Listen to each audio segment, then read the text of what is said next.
सभी को नमस्ते नमस्कार। दिन 13 अप्रैल 1919।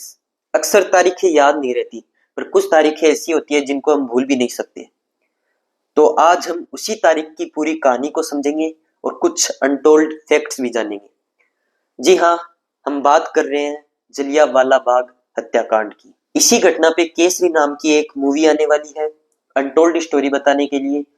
पर इस वीडियो को भी कम मत समझना, क्योंकि इसमें हम वो सारे फैक्ट्स, वो सारी बातें जानेंगे जो उस समय पे उस जगह पे हुई थी। तो ये एक फिल्म से कम नहीं होने वाला है ये वीडियो भी। एंड वाला पार्ट मिस मत करना बस, क्योंकि वहां आपको बड़ा ही मजा आने वाला है। कहानी की शुरुआत करते हैं फर्स्ट महायुद्ध से। आपको तो पता ही है कि फर्स्ट महायुद्ध में भारतीयों ने अंग्रेजी सरकार की कितनी सहायता की थी, तन मन धन लगा के। बदले में इनाम मिला। अंग्रेजी सरकार ने कहा, भारतीयों हम आपके लिए गिफ्ट लाए हैं। बस कुछ नहीं, आपको बिना बात के गिरफ्तार कर लिया जाएगा, नजरबंद कर दिया जाएगा, आपकी तलाशी ले ली जाएगी। और इतना ही नहीं, अगर सामने आपने विद्रोह किया तो आपको वहीं के वहीं निपटा दिया जाएगा। सरल भाषा में बताऊं तो रोलेट एक्ट नियम जारी कर दिया गया। तो आपको क्या लगता है, भारतीय लोग इस नियम को, इस गिफ्ट को स्वीकार कर लेंगे? क्यों संजू बाबा? नहीं। तो यही हुआ, पूरे देश में हड़ताल हुई। 9 अप्रैल 1919 को अमृतसर में रामनवमी के पावन अवसर पे हिंदू और मुसलमानों ने मिलकर जुलूस निकाला। तब भारत माता की जय, भारत माता की जय। ओह नो, ये हिंदू मुसलमानों की कौमें एक होकर तो हमारा सरजन बन जाएंगी। इससे आवाम का जोश भी ठंडा पड़ जाएगा। डायर के दिमाग में ऐसी खुराफात तो चल ही रही थी, पर इसी बीच गांधी जी भी अमृतसर आना चाह रहे थे, पर उन्हें बीच में ही गिरफ्तार करके वापस बम्बई भेज दिया गया। नेताओं की इस गिरफ्तारी से पंजाब और ज्यादा उत्तेजित हो गया, और जिस कारण अमृतसर को सेना के हाथों सौंप दिया गया।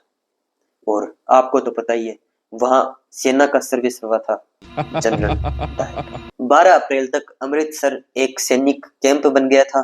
जनरल डायर हवाई जहाज से पूरे शहर का निरीक्षण कर रहा था और गली गली में फौजी मार्च करवाया गया। अब यहां से ही असली कहानी की शुरुआत होती है। सैनिकों की इतनी निगरानी से जनता और भड़की और ज्यादा जुलूस निकालने लगी। भारत माता की जनरल डायर के सामने नारे लगाने की ऐसी हिम्मत, जी चाहता है इन्हें गोलियों से भून डालूं। नो नो नो, मुझे इससे बेहतर मौके का इंतजार करना होगा। इंतजार? डायर ने बिल्कुल भी इंतजार नहीं किया, और 12 अप्रैल को जो जुलूस निकला उसमें जितने भी नेता लोग शामिल थे उनको हथकड़ी पहना के रामबाग ले जाके बांध दिया गया, और निगरानी के लिए गोरखों को भी तैनात किया गया।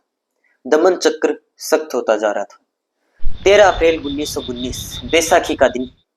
आसपास के जितने भी गांव के लोग थे अमृतसर में बैसाखी का त्योहार मनाने आए। जलियांवाला बाग में उन्होंने अपना डेरा डाला। इसी बीच डायर ने एक ऐलान करवाया कि कोई भी शहर में सामुदायिक मीटिंग नहीं रखेगा, शायद जानबूझकर, क्योंकि ये ऐलान सभी लोगों तक पहुंचा नहीं। उसी समय नेताओं की रिहाई के लिए जलियांवाला बाग में एक मीटिंग का भी आयोजन किया गया था। त्योहार मनाने आए लोग कौतूहलवश उनसे भी रुका नहीं गया, और वो भी उस मीटिंग में शामिल हो गए, जिससे भीड़ और ज्यादा बढ़ गई। शाम 4:30 बजे जलियांवाला बाग में लगभग 10,000 की भीड़ इकट्ठा हो गई थी, जिनमें बच्चे भी शामिल थे। तनाव अपनी चरम सीमा पर था। उसी बीच पूरी करो। हमारा पहला प्रस्ताव है कि काला कानून रोलेट एक्ट वापस लिया जाए। डॉक्टर सत्यपाल और डॉक्टर किचलू को फौरन रिहा किया जाए। सत्यपाल को रिहा करो, डॉक्टर किचलू को रिहा करो। रोलेट एक्ट वापस लो, रोलेट एक्ट वापस लो।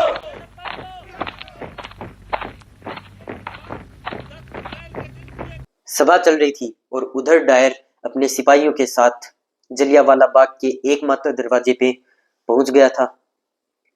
दीवारें बहुत ऊंची ऊंची थी, जिससे आना जाना सिर्फ एक दरवाजे से ही हुआ करता था, और वहां पे डायर के सैनिक खूनी बंदूकें लेके तैनात थे। जान बचाने के लिए कुछ लोग कुएं में कूदे, कुछ ने गोलियों के सामने भागना चालू कर दिया, कुछ ने दीवार को पार करना उचित समझा, किंतु सारी कोशिश बेकार रही। Attention, fire! Fire!